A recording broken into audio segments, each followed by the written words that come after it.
Jack and the Magic Beans.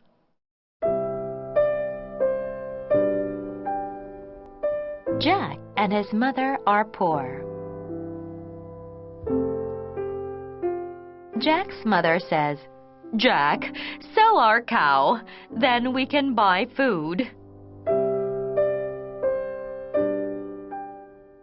Jack gets the cow. He walks with her down the road. Jack meets an old man. The old man asks, "Where are you going?" Jack says, "I am going to town. I need to sell this cow." The man says, "I will buy her. Here are 5 magic beans." The old man says, "Go home and put these beans in your garden. Tomorrow you will have a giant bean plant." Jack runs home with the magic beans.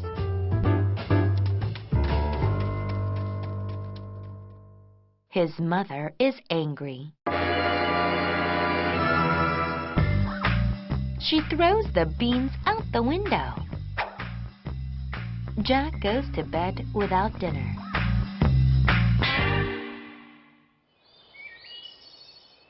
In the morning, Jack looks out the window.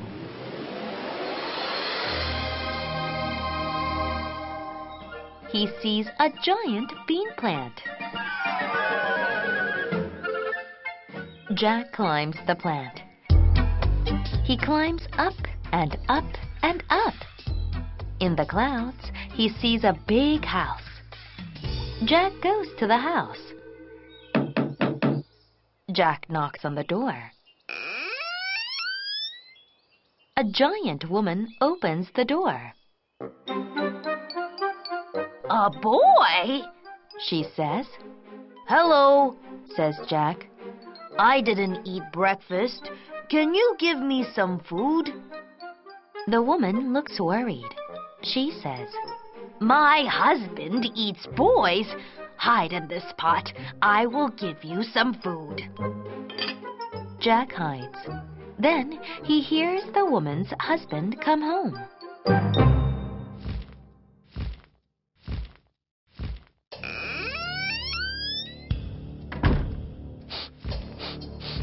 "I smell a boy," her husband says. The woman says, "You just smell the boy from last night's dinner. Sit down, eat your breakfast." The giant eats.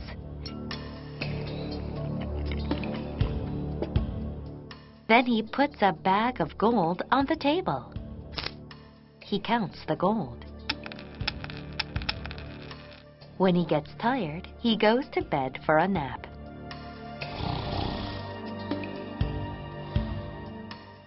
Jack comes out of the pot.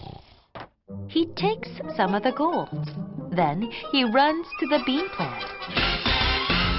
Jack climbs down and down and down.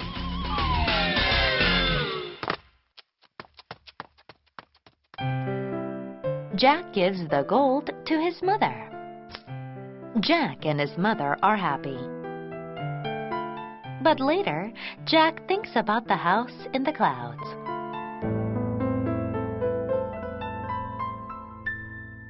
One day, he goes back up the bean plant. He goes to the house in the clouds and knocks on the door. The giant's wife opens the door.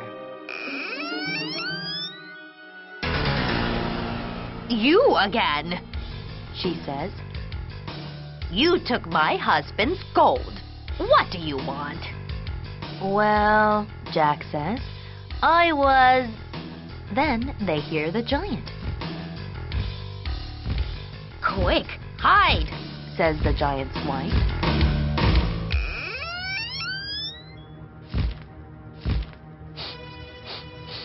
"I smell a boy," the giant says. His wife says, "You just smell the boy from this morning's breakfast. Sit down, eat your lunch." The giant eats.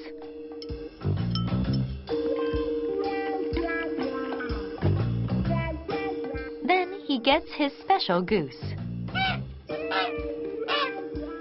It lays gold eggs. He watches the goose. When he gets tired, he takes a nap. Jack takes the goose. Then he runs to the bean plant. Jack climbs down and down and down.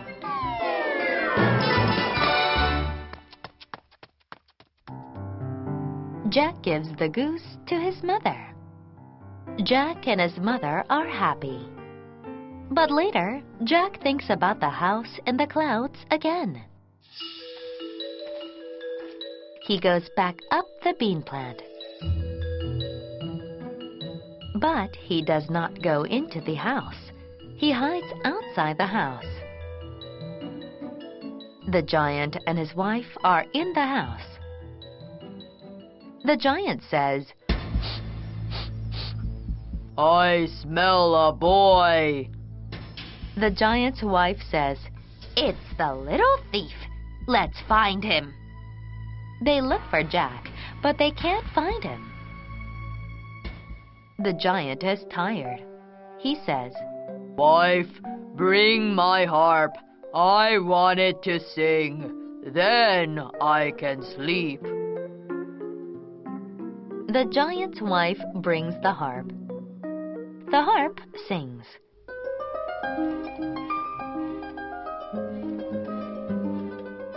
Soon the giant is sleeping.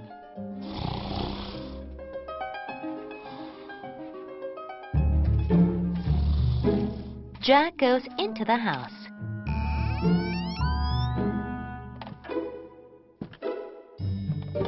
He takes the harp. Then he runs. The harp yells, Help! The giant wakes up. He runs after Jack. Jack runs to the bean plant. He climbs down and down and down. The giant starts to climb down the bean plant. Jack gets his axe.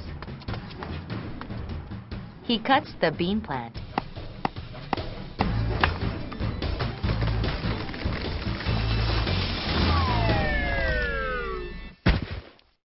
The giant falls and dies.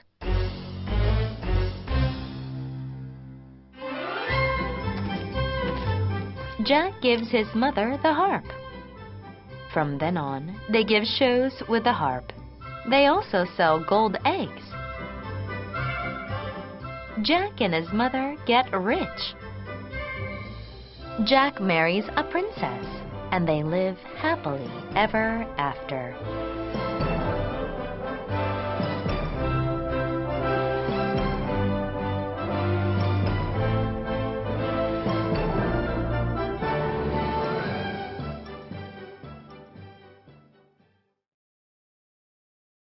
The Woodman and the Axe.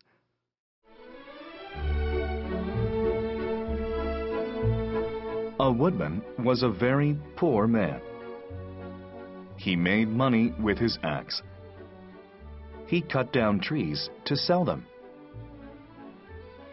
One day, the woodman was in the forest. He saw a good tree to cut down. The tree was near a pool.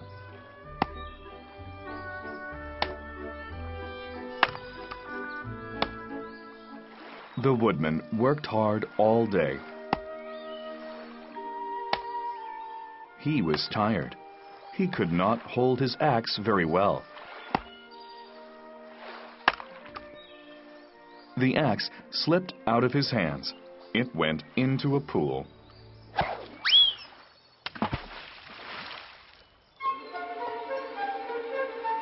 The woodman was very sad.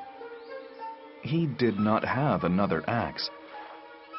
He also did not have money. He could not buy another axe.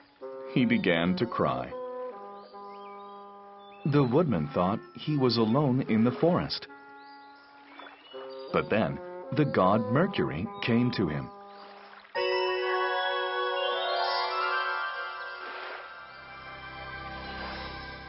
Mercury asked, "What happened? Why are you crying?" The woodman said, "I lost my axe in the pool. It is the only thing I have. I cannot make money without it." Mercury jumped into the pool. He came up with a gold axe. He asked, "Is this your axe?"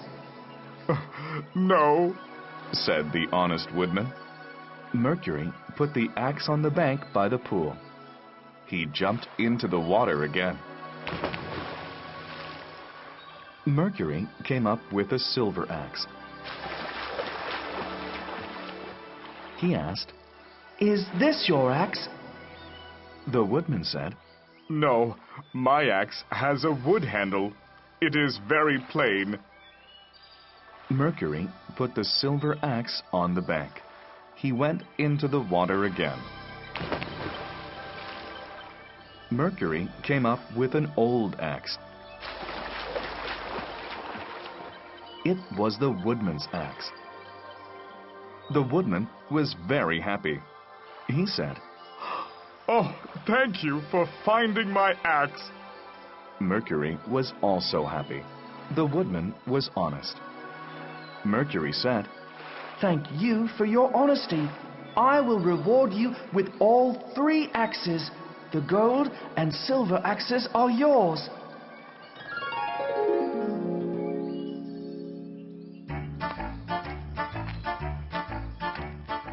The woodman went back to his village. He was happy about his axes. He told everyone in the village. There were other woodmen in the village. They thought that they could also get a reward. They would lie to Mercury about their axes.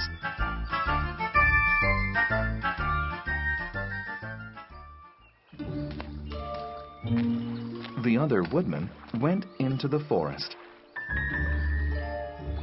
They went to different places. They hid their axes. Then they pretended that they lost them.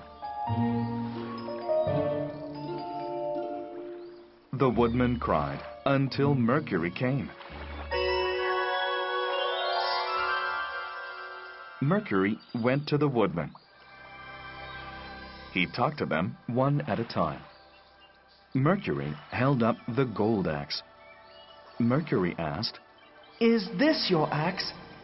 One of the other woodmen said, "Oh, yes, it is mine." But Mercury did not give him the gold axe. He hit him over the head with the axe. He went to the other woodman. He also was not honest. Mercury sent them home.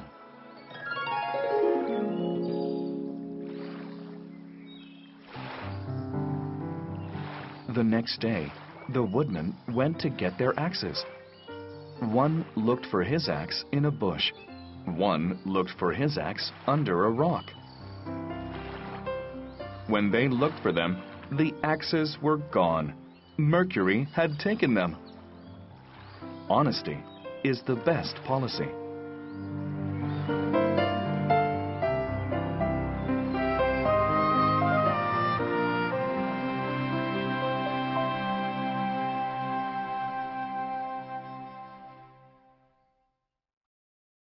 Daedalus and Icarus.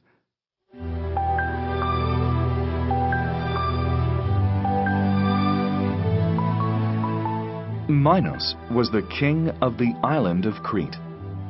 Daedalus and his son Icarus lived on the island. They wanted to leave Crete.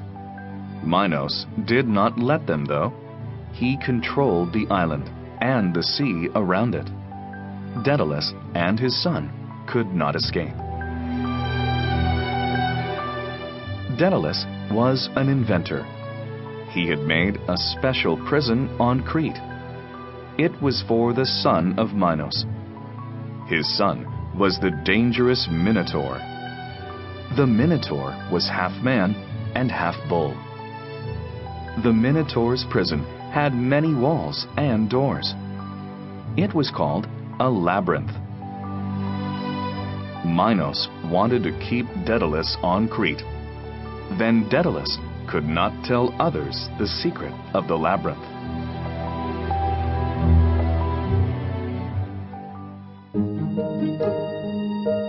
One day, Daedalus was working. Icarus was watching his father. Daedalus was building something. Daedalus had a pot of hot wax and some string. He also had some sticks and a large bag. The bag was tied at the top. There was also something on the ground. It was under a large cover. What are you doing, Father? Icarus asked. Daedalus stopped his work. He stood up straight. I'm making something special. With it, we can escape from Crete, he said. It is something that even Minos cannot stop. Father, Icarus said, what is this thing? How will it help us to escape? Daedalus untied the bag. He put his hand into it. Then he pulled out a bird's feather. We will fly like birds, he said. Wonderful, Icarus said with a smile. Then he frowned. But, Father, we cannot fly. His father smiled. It is true, we cannot fly. Not yet, anyway. But you will see. We will fly. And we will fly away from this island. And we will leave Crete forever. Daedalus took Icarus by the hand. He led him to the cover. He removed the cover. On the ground were some strange things. They were stick frames covered in feathers. What are these, Father? Icarus asked. I will show you, Daedalus said. Daedalus picked up one of the frames. He tied it to his right arm. Then he tied the other frame to his left arm. Icarus was suddenly excited. Wings! Father, you look like a bird, he said. And like a bird, I will fly, Daedalus said. Daedalus began to move his arms like a bird. Soon, he was flying above the island. Icarus could not believe his eyes. It seemed to be magic. Then Daedalus returned to the ground. We will use these wings, he said. We will fly away from this island. Now, you must help me. We must make some wings for you. So, they began to make more wings. They tied together some sticks. Then they had a frame. They tied feathers to the frame. They used both short feathers and long feathers. The feathers were held with string and wax. Finally, the frame was covered with feathers. Now they were ready to escape from Crete.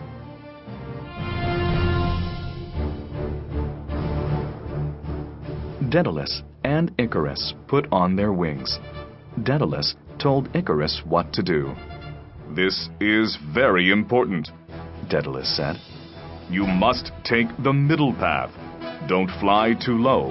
If you do, the waves of the ocean will catch you. Then you will drown. If you fly too high, the sun will melt the wax. You will lose the large feathers. If that happens, you will fall into the sea and die. I will take the middle path, Father, Icarus said.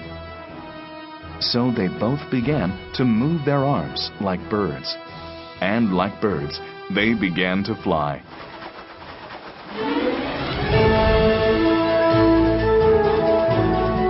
Soon they were over the sea. They were leaving Crete. and King Minos. Flying felt wonderful to Icarus. He soon forgot his father's warning. He began to fly higher and higher. He felt as free as a bird. Daedalus looked up and saw his son flying into danger. He called to him, "Icarus! Icarus! Come down!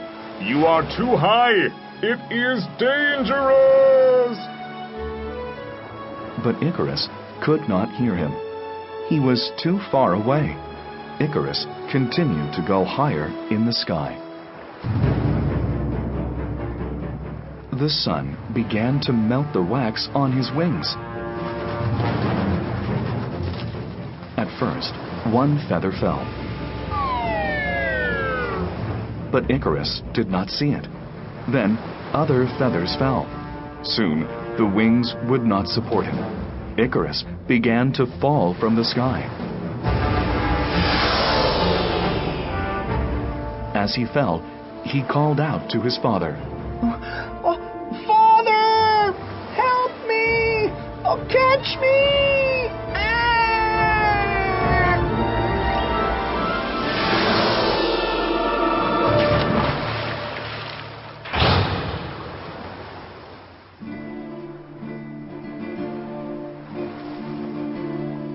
But there was nothing Daedalus could do. He could only watch his son fall into the sea and drown. Daedalus could not stop flying. He had to continue on with a broken heart. And the sea where Icarus died now has his name. Today, that sea is called the Icarian Sea.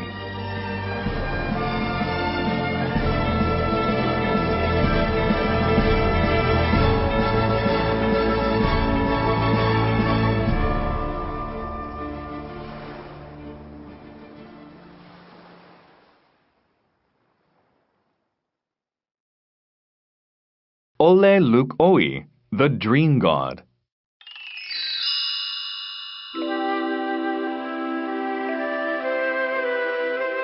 Ole-Luk-Oie is a storyteller. Each evening, he walks up the stairs. The children are sitting in their chairs. They are not sleepy. Ole-Luk-Oie throws dust into their eyes. Each child's head starts to drop. Ole-Luk-Oie sits on the bed. He wears a coat. The coat changes colors. The green coat changes to purple. The purple coat changes to blue. Ole-Luk-Oie carries 2 umbrellas and a magic wand. One umbrella has pictures on it. He covers the good children with it. They dream beautiful stories. The second umbrella is for the naughty children. They do not dream.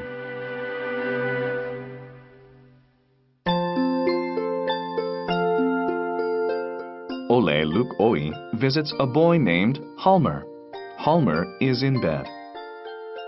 Ole-Luk-Oie says, Watch me make your room beautiful. Some flowers grow as large as trees. Then Ole-Luk-Oie and Halmer hear something.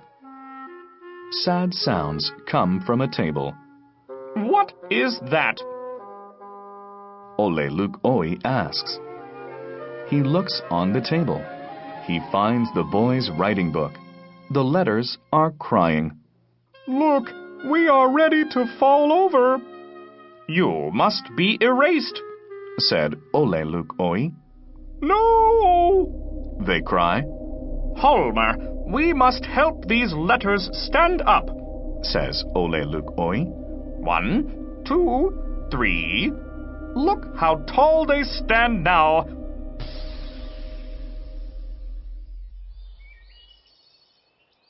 In the morning, Halmer looks at his letters. Sadly, they are still falling over.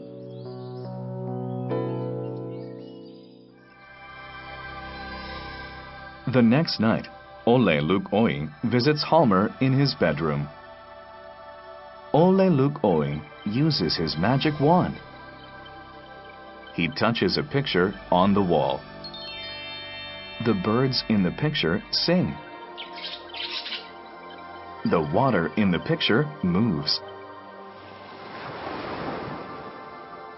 Ole-Luk-Oie lifts Halmer into the picture.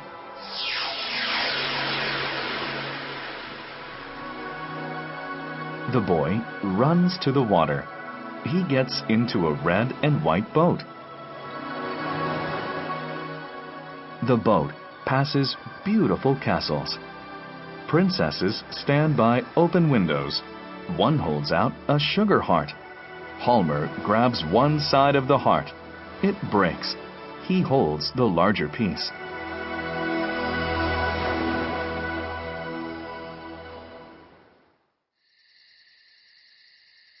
The next night, the dream god floats into Halmer's room in a boat. Will you sail with me? Asks Ole-Luk-Oie. We will visit foreign countries. At once, they sail away. Halmer and Ole-Luk-Oie watch storks flying.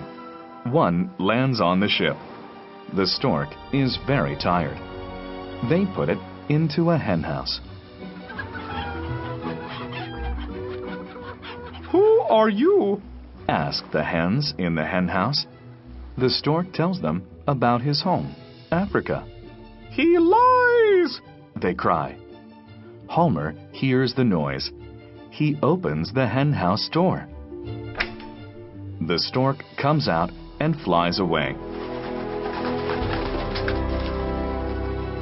It continues its trip to Africa. You birds are mean. You will soon be made into soup, warns Halmer.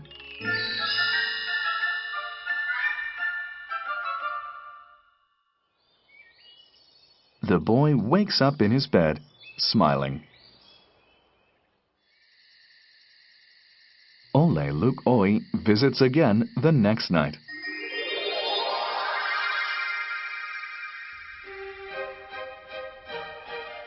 Look, he cries.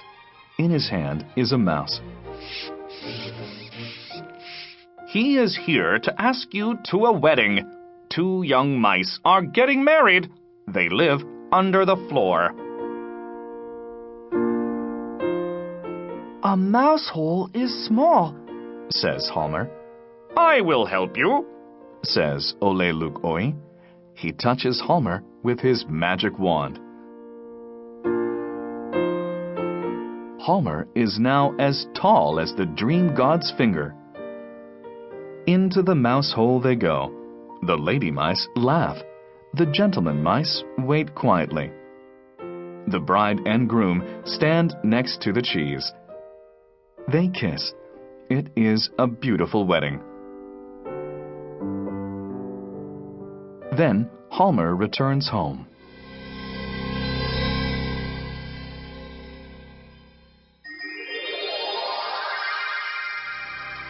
The next night, Ole-Luk-Oie asks, Are you ready, my boy? There is another wedding. Your sister's dolls will marry. Yes, I know, says Halmer. They have married many times. Yes, they have, but this is the last time, says Ole-Luk-Oie. The dolls, Herman and Bertha, are dressed in their best clothes. Halmer watches as Ole-Luk-Oie marries them. Shall we travel? Asks Herman. The 2 dolls ask other toys. They ask a duck and a hen. Many countries are warmer, says the hen. But they don't have red cabbage, reminds the duck. Bertha smiles at Herman. The duck is right. Let's stay here. We can sit by the gate. We can eat red cabbage from the garden.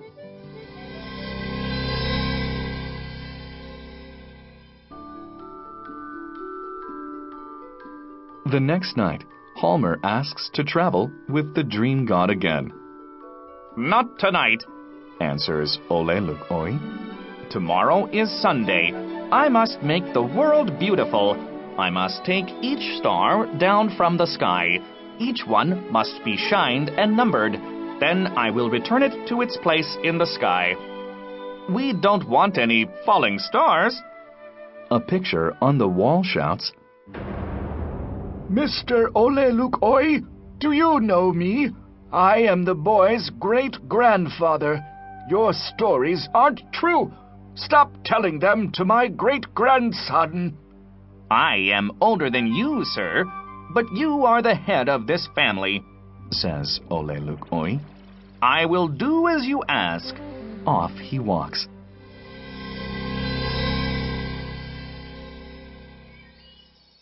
Halmer wakes up from his sleep.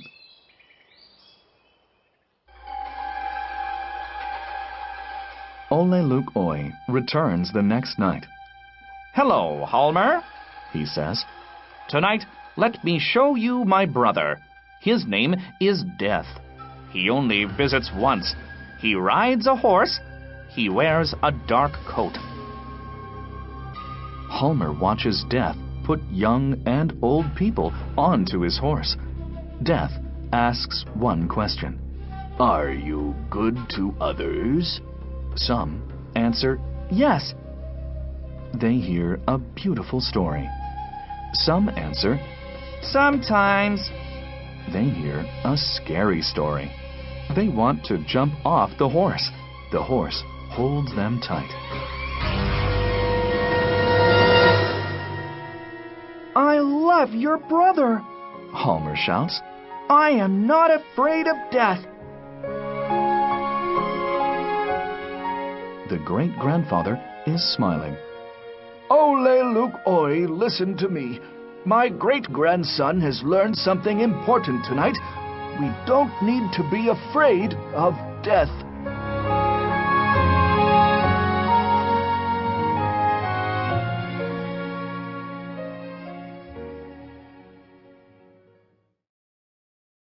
The Prince and the Pauper.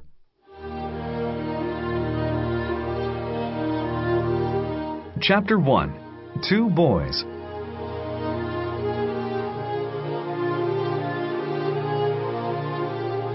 "500 years ago, two baby boys were born on the same day.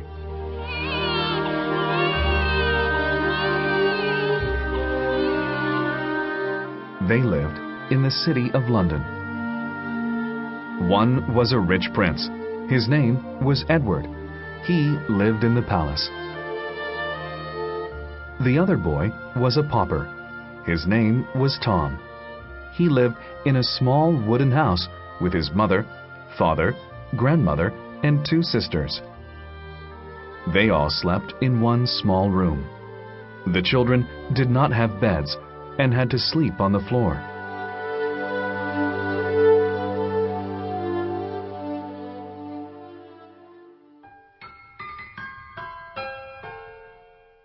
Tom's father stole things from people. He liked to hit Tom. His mother was a beggar, and Tom helped her. It was a hard life. Tom had one grown-up friend, an old man. He taught Tom to read and write.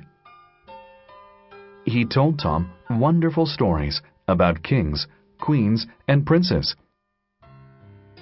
These stories made Tom excited, and he started to dream that he was a prince. Tom told his poor friends his dream, but they laughed at him. He didn't care. Tom acted like a prince. He was very good at it. The other children thought he was smart. They acted like his servants, and it was a fun game. At night, the game stopped.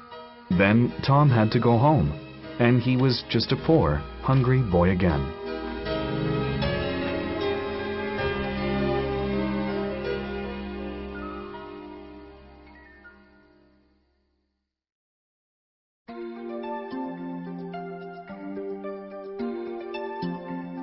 Chapter 2. The Meeting.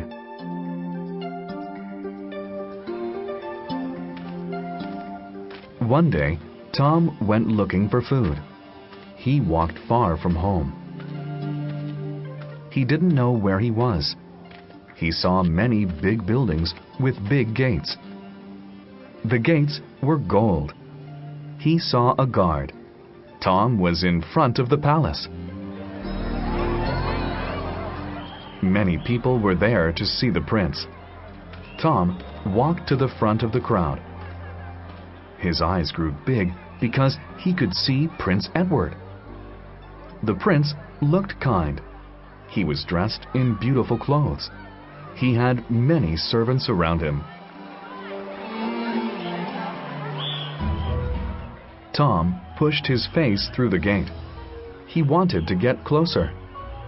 One of the guards grabbed Tom. The guard shouted, "Get away from here, beggar boy!" The crowd laughed at Tom. The prince heard the shouting and ran to the gates. He said, "Open the gates and let him in." The crowd stopped laughing. They shouted, "Long live Prince Edward!" Prince Edward looked at Tom. "I think you are tired and hungry, so come with me." Tom went into the palace with the prince.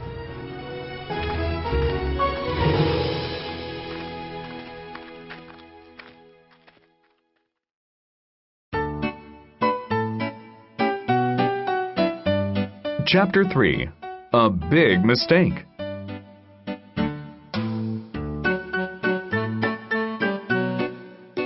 The prince gave Tom some food to eat.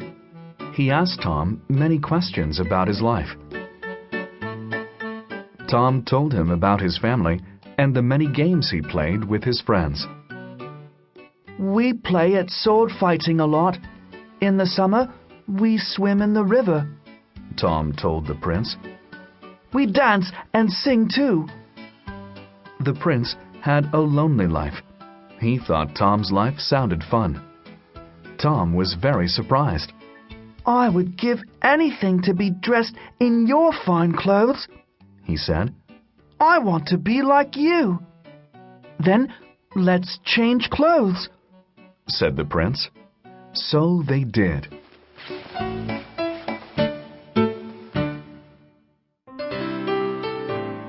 Tom and Edward looked in the mirror. Tom looked like the prince. Edward looked like the pauper. They were surprised. The two boys had the same hair, lips, nose, and eyes. "We have the same face," said Edward. "You're right," said Tom. "We have the same voice," said Edward. "We do," said Tom. The prince saw that Tom's hand was hurt. "Who did that?" he asked. "The guard outside," said Tom. The prince was angry. He ran outside wearing Tom's dirty clothes.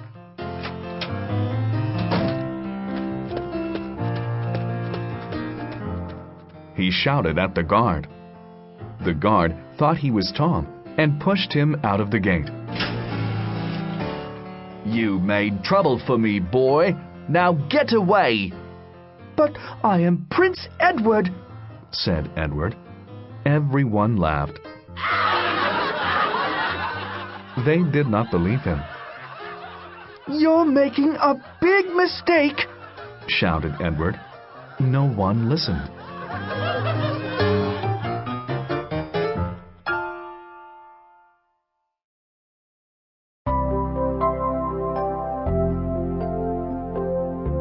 Chapter 4. Tom the Prince.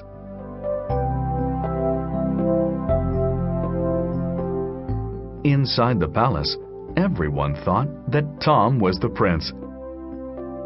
King Henry thought so.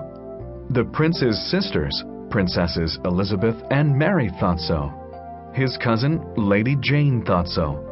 All the great lords and ladies thought so too. So did the servants.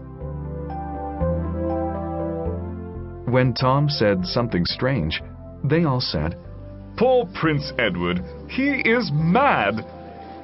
Tom was too scared to tell them who he was.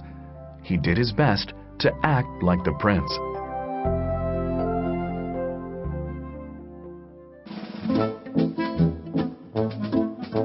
He made many mistakes. He didn't eat like a prince, or know any of the prince's homework. He didn't know what to say when they asked him questions. I forgot the answers, he said. He hoped the real Prince Edward would come back soon.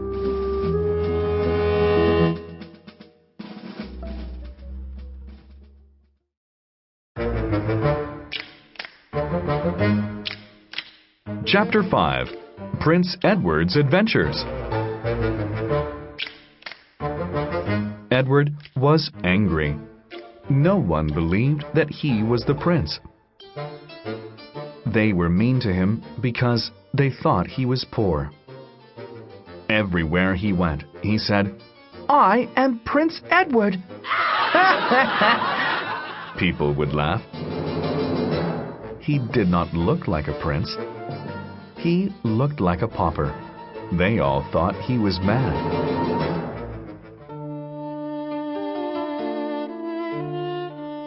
The prince was tired, hungry, and scared. He felt lonely in the big city. He walked to the river and over a large bridge. A dirty man grabbed his shirt. Come here, Tom. You are a bad boy, the man said. I am Prince Edward, said the prince. The man laughed. You are no prince. You are my son, Tom. The prince had to go with Tom's father. He had to sleep in the small room in the wooden house. The prince told the family, I am not Tom. I am Prince Edward. His mother and sisters cried. Poor Tom is mad, they said.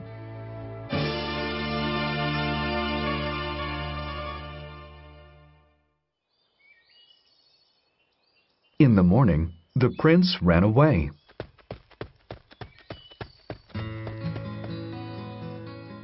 He met a kind man called Sir Miles. He told Sir Miles his story. Sir Miles also thought the boy was mad, but he felt sorry for him. I will play this game and wait. He will get better, he thought. Sir Miles took Edward home. I will look after you, my prince, he said. The prince was happy to have a servant.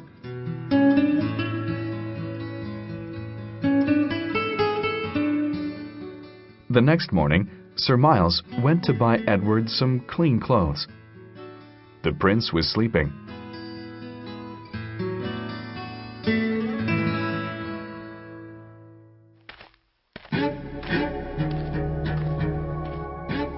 When Sir Miles came back, Edward was gone. Tom's father had taken him away.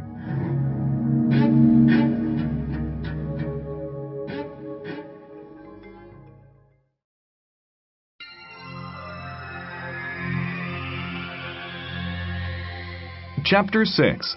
The Real King. Sir Miles looked everywhere for the prince. He found him in a small town outside London. The prince was in trouble. Tom's father and his bad friends stole a pig. The people of the town chased them, so they ran away. They left the pig with Prince Edward.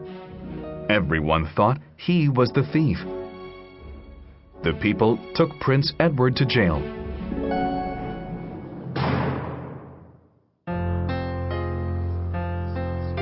There, he met many poor people. One day, when I am king, I will help them, he thought. Sir Miles told the people that Edward was mad. The people let the prince go. Take this mad boy back to London, they said. Then everyone heard some sad news. King Henry is dead. Prince Edward is the new king, shouted a man from the palace.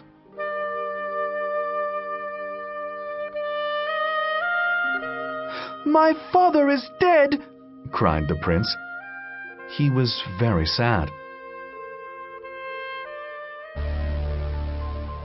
Tom is going to take my place. He will be the new king.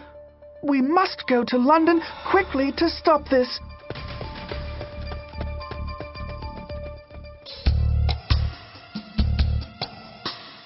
At the palace, Tom was feeling scared. I don't want to be king. I miss my family, he cried.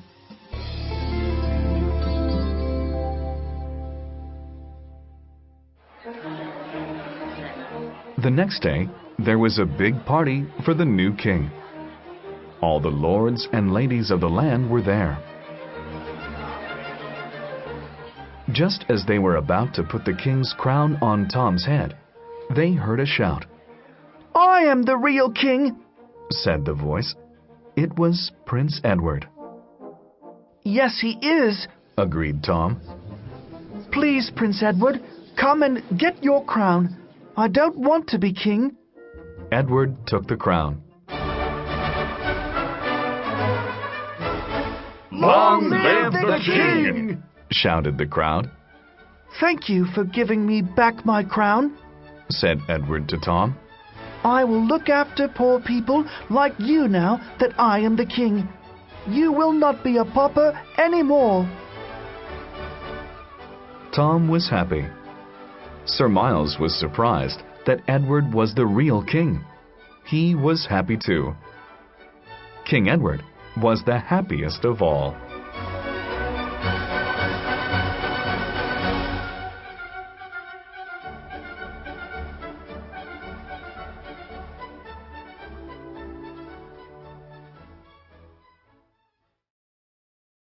Journey to the West.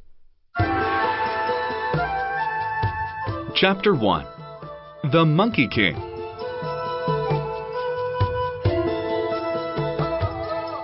Long, long ago, there lived a monkey king in China. He wanted to learn the secrets of the world. He went to learn from a wise man.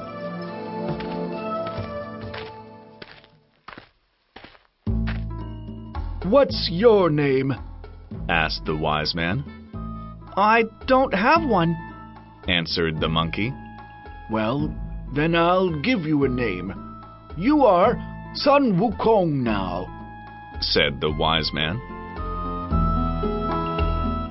Sun Wukong learned a lot.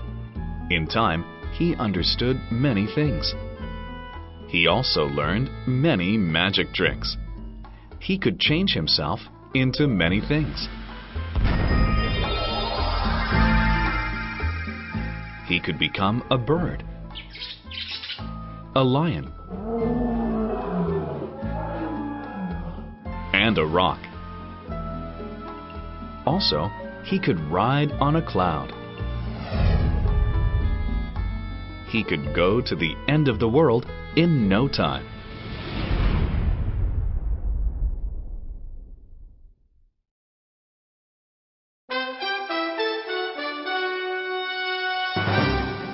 Chapter 2. The Dragon King.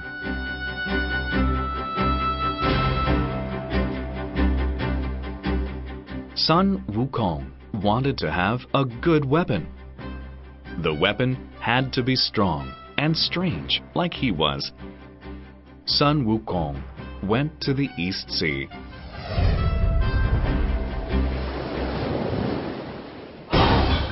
He attacked the Dragon King, who lived there.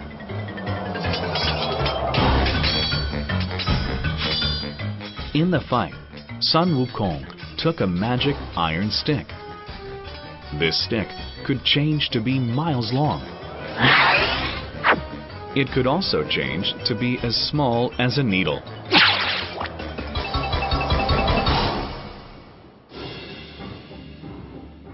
the Dragon King went to see the heavenly god.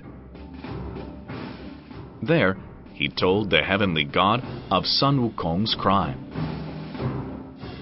The heavenly god said he would keep Sun Wukong in heaven. He called the Monkey King up to heaven. He gave Sun Wukong a job to do in heaven. At first, Sun Wukong liked his job. However, he was really nothing but a horsekeeper. This was the lowest job in heaven. When the Monkey King found this out, he got angry. He killed many horses. Then he ran away to his home on Earth. The heavenly god was angry. He sent the heavenly army down to Earth to fight Sun Wukong. However, Sun Wukong was stronger than the army. Then, Sakyamuni Buddha came to help the army. He said, "Sun Wukong, you bad monkey, I'll keep you under a mountain. Only a monk can set you free. You will stay there 500 years." So Sun Wukong had to wait for the monk to come.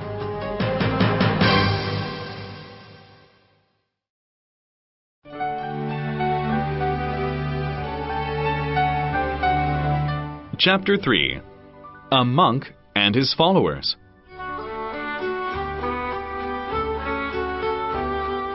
Time passed.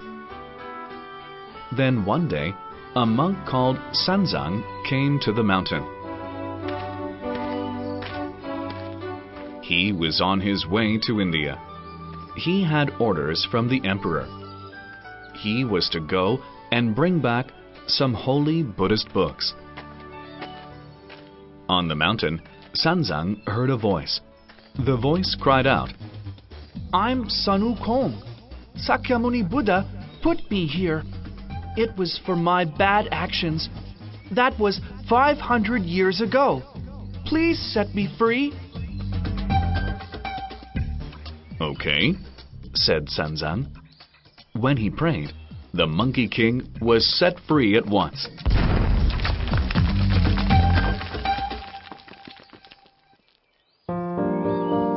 Thank you. I'll go with you on your way to India. I will help you, said Sun Wukong. The way to India was far and difficult. Soon, Sun Wukong found it too hard. So he tried to run away. Suddenly, a gold ring fell down from the sky.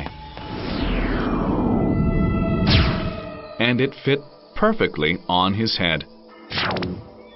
Every time Sun Wukong was bad, the gold ring became smaller. It hurt Sun Wukong very much. Master, save me, please, he begged. Then Sanzang prayed, and the gold ring became loose.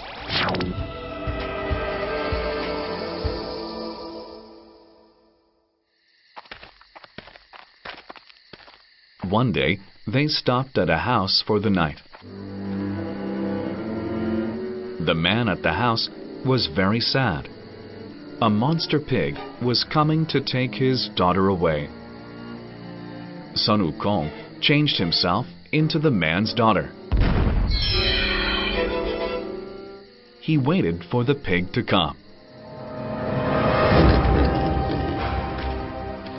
When the pig appeared, Sun Wukong took out his magic stick. He hit the pig hard on the head. Ouch! Please don't kill me, begged the pig. He was Zhu Weneng from heaven. The heavenly god made him leave heaven. Now he was sorry for what he did. He said he wanted to follow the monk.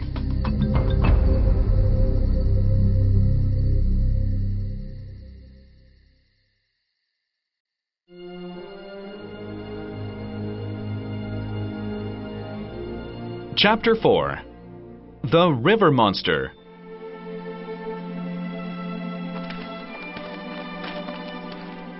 Sanzang, Sun Wukong, and Zhu Wuneng went on their way to India. They arrived at a big river. They started to cross it. All of a sudden, a river monster came out of the river. It attacked them. Zhu Wuneng fought with it for many days, but he couldn't win. Then Sun Wukong tried to kill the monster. The monster hid in the river. It would not come out again.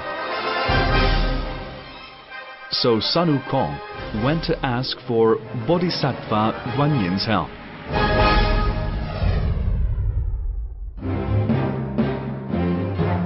Guanyin said, "It is Sha Wujing, a monster from heaven. The heavenly god made him leave heaven. He is waiting for the monk to come. So just tell him who you are. He'll follow the monk." In that way, the river monster became a follower of Sanzang. The monster helped Sanzang and his followers cross the river safely.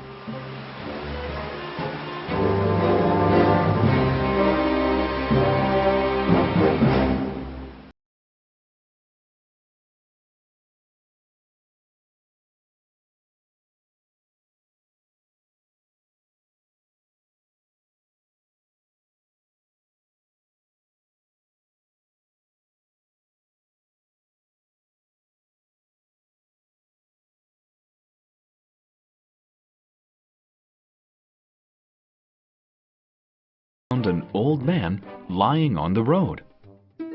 "We must help that old man. Carry him on your back, Wukong," the monk ordered. Sun Wukong put the old man on his back. The old man changed himself into a giant rock. The rock was too heavy for the Monkey King. He fell to the ground under it.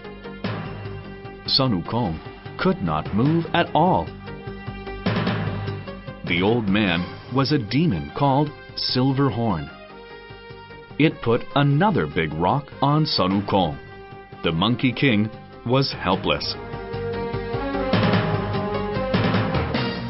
With Sun Wukong out of the way, Silver Horn took Sanzang and his other two followers to its home.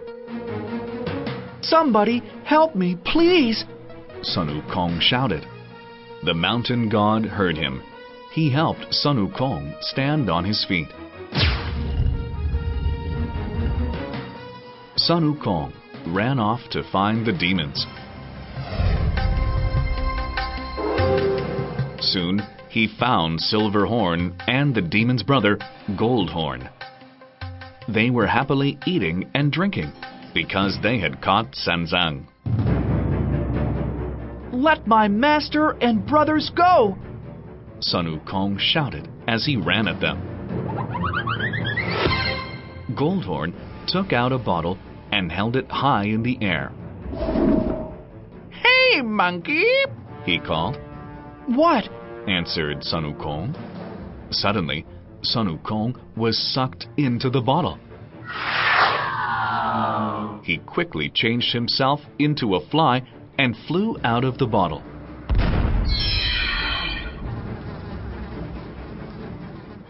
Now, Sun Wukong knew the bottle had some magic power.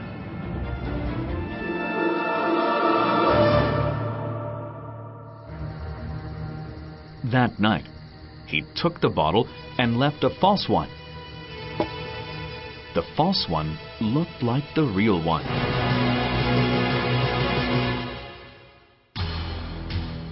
The next day, Sun Wukong appeared again before the two demons. He held out the bottle. Hey, Goldhorn, Silverhorn, He called. you fool! Goldhorn answered. Our bottle has magic power. Do you think any bottle would do the same trick? The two demons laughed. My bottle has more power. Sun Wukong told them. What? They said, laughing again.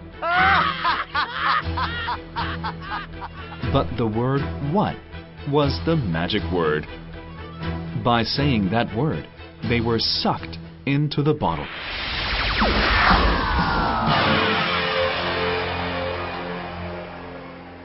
Sun Wukong saved his master and brothers.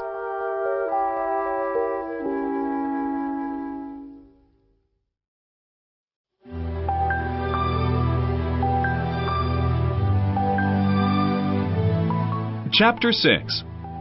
Fire Mountain and the Magic Fan.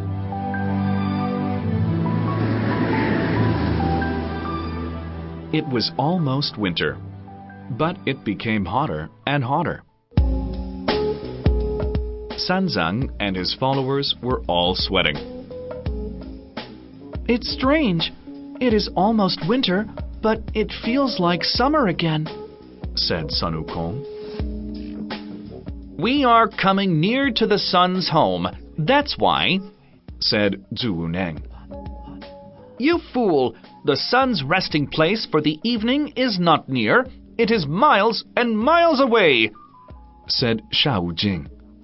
Then a sweaty old man appeared. Sir, why is it so hot here? Asked Sanzang. There is a mountain of fire to the west, answered the old man. We are going west to India. Would it be dangerous to go over that mountain? Asked Sanzang. You can't go over it, the old man said. Can't we put the fire out? Asked Sun Wukong. If you had a magic fan, you could, answered the old man.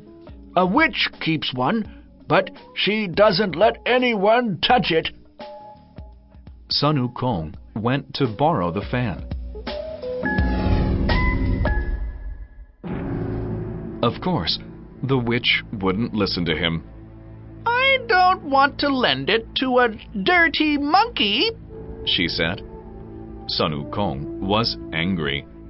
He attacked her. The witch fanned Sun Wukong once. The Monkey King was blown away to the end of the world.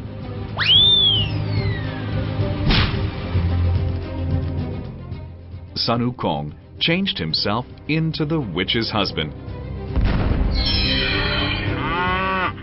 He became the Bull Demon King. He made himself all sweaty. Then he went to see the witch. My dear, it's terribly hot. Give me the fan, he said. The witch gave him the magic fan. Sun Wukong ran away with it. The witch screamed. Then her real husband came.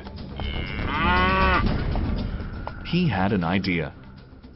The Bull Demon King changed himself into Sanzang.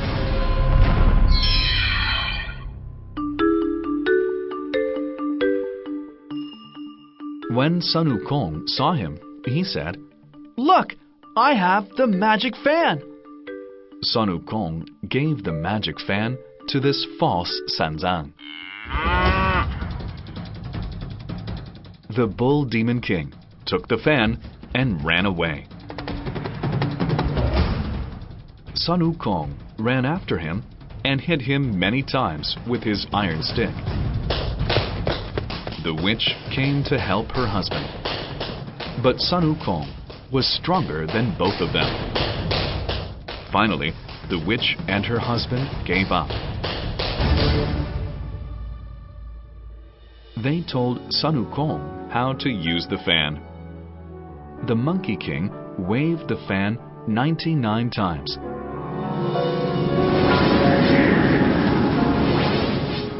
Then a lot of rain fell and put out the fire on the mountain.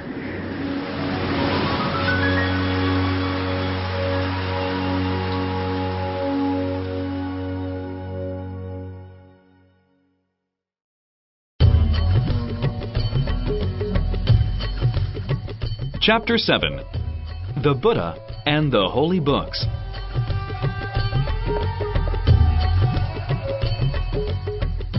Sanzang and his followers arrived at a monastery.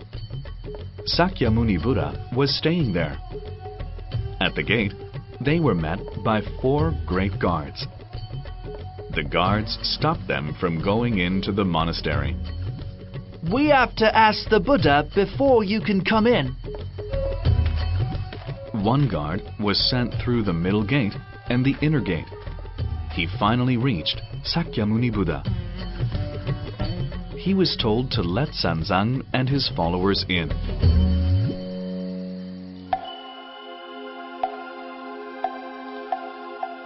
The monk and his followers met the Buddha at last. They bowed low to honor him.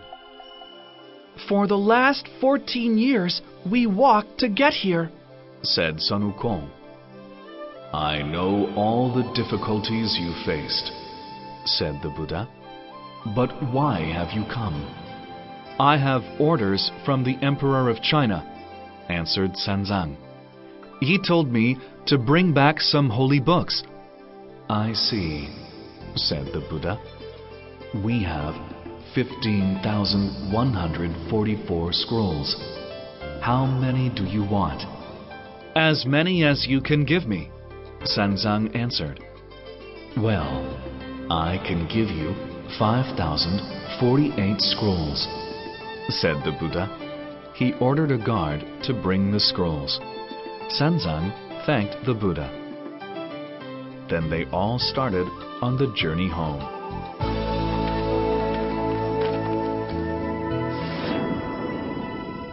Guanyin appeared.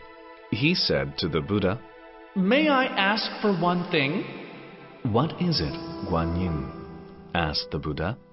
Sanzang and his followers have suffered enough, said Guanyin. We can't let them suffer for another 14 years. Please make their journey short. Okay, so be it, said the Buddha. The Buddha ordered his guards to take Sanzang and his followers to China. With the guards' help, Sanzang and his followers arrived back in China in 8 days.